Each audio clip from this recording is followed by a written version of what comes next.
আপনি যদি সাইয়েদনা ওমরে ফারুকের জীবনের দিকে তাকান, এমন কঠোর, এমন বীর সেনানী ছিলেন। সাইয়েদনা ওমরে ফারুক যদি রাস্তার এই মাথা দিয়ে হাঁটা শুরু করতেন, শয়তান ওমরে ফারুককে দেখলে ওই রাস্তা রেখে দিয়ে অন্য রাস্তা দিয়ে হাঁটতো। সুবহানাল্লাহ। ওমরে ফারুক রাদিয়াল্লাহু তাআলা কি পার্সোনালিটি ছিল, কি পার্সোনালিটি। আমাদের এলাকায় ছোট বাচ্চারা রাতে ভাত খেতে চায় না, আমার মেয়েটাও খেতে চায় না। এই এটা দিব, ওইটা দিব, আজকে মাহফিলে আসার সময় বলে দিছে লিস্ট করে এটা এটা আনতে হবে। তো ছোট্ট বাচ্চাদের অনেক বায়না থাকে, ওরা রাতে খেতে চায় না। তো মায়েরা বিভিন্ন ভয় দেখায়, এই বাঘ আসবে খাও, এই ভূত আসবে খাও। আপনারা কি বলেন, কি আসবে? হ্যাঁ, ভূত ভূত ভূত আসবে, বাঘ আসবে, খাও খাও খাও, তাড়াতাড়ি খাও। তো বাচ্চারা এগুলো শুনে ভয়ে খেতে শুরু করে। মদিনার জমিনেও একই ঘটনা ঘটতো। মদিনার ছোট্ট ছোট্ট সোনামণিরা খেতে চাইতো না, তো মায়েরা বলতো হা হুয়া ইয়াতি উমর, হা হুয়া ইয়াতি উমর, ওই যে ওমর আসতেছে, উমর। ওমরে ফারুকের কথা শুনলে বাচ্চারা একেবারে ঠান্ডা। সুবহানাল্লাহ পড়বেন না? প্রভু তুমি বলেছ রাসূল দেবে না, বলনি দেবে না ওমর, বলনি দেবে না হামজা তারিক, খালিদ বিজয় সমর। প্রভু তুমি বলেছ রাসূল দেবে না, বলনি দেবে না ওমর, বলনি দেবে না হামজা তারিক, খালিদ বিজয় সমর। প্রভু তুমি বলেছ রাসূল দেবে না। আল্লাহু আকবার। ওমরে ফারুক রাদিয়াল্লাহু তাআলা আনহু, ওনার কথা শুনলে গায়ের মধ্যে গুজবাম হয়, গায়ের পশমগুলো দাঁড়িয়ে যায়। সুবহানাল্লাহ বলেন। কি পার্সোনালিটি ছিল, কি ব্যক্তিত্ব ছিল। মুনাফিকরা ওমরে ফারুককে জমের মতো ভয় পেতেন। শয়তান, খোদ শয়তান, শয়তান অন্য রাস্তা দিয়ে হাঁটতো। ওমরে ফারুক রাদিয়াল্লাহু তাআলা আনহুর জীবনে যদি দেখেন, তাহলে সেখানে আপনি আদালতের, ইনসাফের, সুশাসনের, জাস্টিসের নমুনা দেখতে পাবেন। কয়টা শুনবেন? সাইয়েদনা ওমরে ফারুকের রাদিয়াল্লাহু তাআলা আনহুর সন্তান আব্দুর রহমান মিশরে মদ খেয়ে মদ্যপ অবস্থায় ধরা পড়েছে। মদ খাওয়ার কারণে, মদ যদি কেউ পান করে আর যদি প্রমাণিত হয়, তার বিচার হলো 80 বেত। আওয়াজ করে বলেন কয় বেত? বাংলাদেশেও তো এই আইন আছে নাকি? বাংলাদেশে আছে? হ্যাঁ, মদ খাইলে 80 বেত, এই আইন বাংলাদেশে চালু হোক। আমরা চাই কি চাই না? চাই সবাই। এজন্যই তো ইসলাম ভাল লাগে না। ইসলামকে ভাল লাগে না। ইসলামকে আউট করে রাখতে পারলেই তো এরকম বড় বড় বোতল খাওয়া যায়। একেবারে সহজ, পানির মতো সহজ হিসাব, একেবারে সহজ।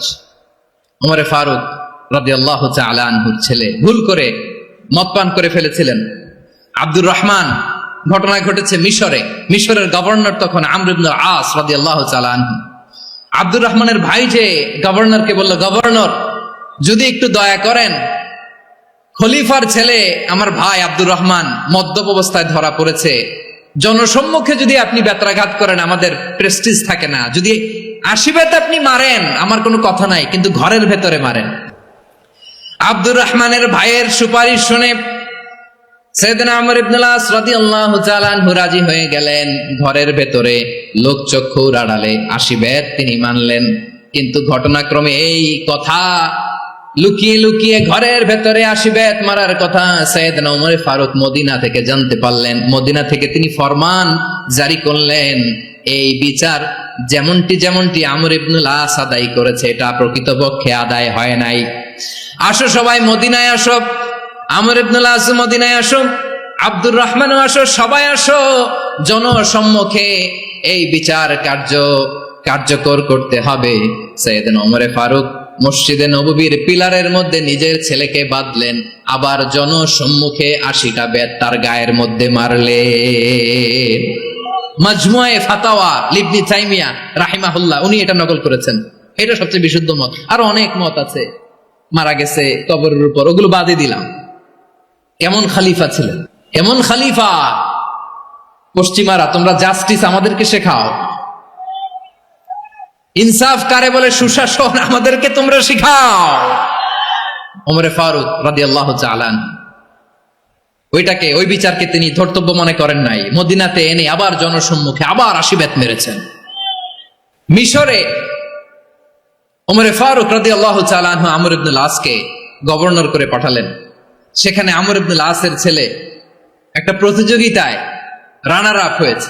এক মিশরি সেখানে চ্যাম্পিয়ন হয়েছে। রানার আপ বুঝতে পেরেছেন তো? রানার আপ সেকেন্ড হয়েছে, এক মিশরি হয়েছে চ্যাম্পিয়ন প্রথম। কিন্তু গভর্নরের ছেলে ও জিততে পারে নাই। ও রাগে ওই মিশরির গায়ের মধ্যে কয়েকটা লাঠি দিয়ে বাড়ি মেরেছে। মিশরি যে মদিনাতে ওমরে ফারুকের কাছে বিচার দিলেন, আপনার গভর্নরের ছেলে অন্যায়ভাবে আমার গায়ে হাত তুলেছে। সাইয়েদনা ওমরে ফারুক আবার ফরমান জারি করলেন, আসো মদিনাতে আসো। মিশরীকে ডাকলেন। ওই মিশরের গভর্নর আমর ইবনুল আস রাদিয়াল্লাহু তাআলা আনহুকে ডাকলেন, তার ছেলেকেও ডাকলেন। সবাই বসে রইল। আমর ইবনুল আস রাদিয়াল্লাহু তাআলা আনহু মাথা নিচু করে বসে আছেন, লজ্জায় কাচুমাচু। হায় হায়, আজকে আমার ছেলের কারণে আমিরুল মুমিনিন খলিফাতুল মুসলিমিন ওমরে ফারুকের কাছে আমি জনসম্মুখে লজ্জিত হচ্ছি। সাইয়েদনা ওমরে ফারুক বললেন, এই নাও লাঠি। গভর্নরের ছেলে তোমার মাথার মধ্যে যতগুলো বাড়ি মেরেছে, আজকে জনসম্মুখে তুমি অতগুলা বাড়ি মারো। মিশরি বলে, থাক, আপনি যে ডেকে আনছেন সবার সামনে এটা বলছেন, এতেই আমি খুশি। আল্লাহু আকবার। আপনার মহানুভবতা দেখে আমি খুশি, আর অপমানের দরকার নাই। ওমরে ফারুক বলে, না, খবরদার, এই কথা মিশরি তুমি বলো না, মারো, যতগুলা বাড়ি মেরেছে মারো। বাধ্য হয়ে মিশরি আমর ইবনুল আসের সামনে ওনার কলিজার টুকরা সন্তানের মাথার মধ্যে বাড়ি মারতে আরম্ভ করলেন। ঠিক যতগুলা বাড়ি গভর্নরের ছেলে আমর ইবনুল আসের ছেলে মিশরির গায়ে মেরেছিল, মাথায় মেরেছিল, মিশরি গুনে গুনে ততটা মারলেন। এই দৃশ্য দেখে ওমরে ফারুক রেগে মেগে আগুন, রাগের চোটে রাগ সামলাতে না পেরে, আর নিজেকে সামলাতে না পেরে মিশরীরে বললেন, ছেলেরে মারা শেষ হয়ে গেলে এবার বাবার টাক মাথার মধ্যে কয়েকটা বাড়ি মার। রাগের চোটে, আউট অফ অ্যাঙ্গার, রাগের চোটে, যে আমার পাঠানো গভর্নর আমর ইবনুল আস তার ছেলেকে কেন আদব তারবিয়া কেন শিক্ষা দিতে পারে না। ছেলেরে মারা হইলে এবার আমর ইবনুল আসের মাথার মধ্যে দুইটা মারো। এটা রাগে বলেছেন, এটা শাস্তি হিসেবে না। সুবহানাল্লাহ পড়ে। তোমরা আমাদেরকে সুশাসন শিখাও, আমাদেরকে সুশাসন শিখাও। বিশ্বনবী বলেন, আদল এটা যেন তেন বিষয় না, এটা দিয়েই মানবিক সমাজ গড়তে হবে।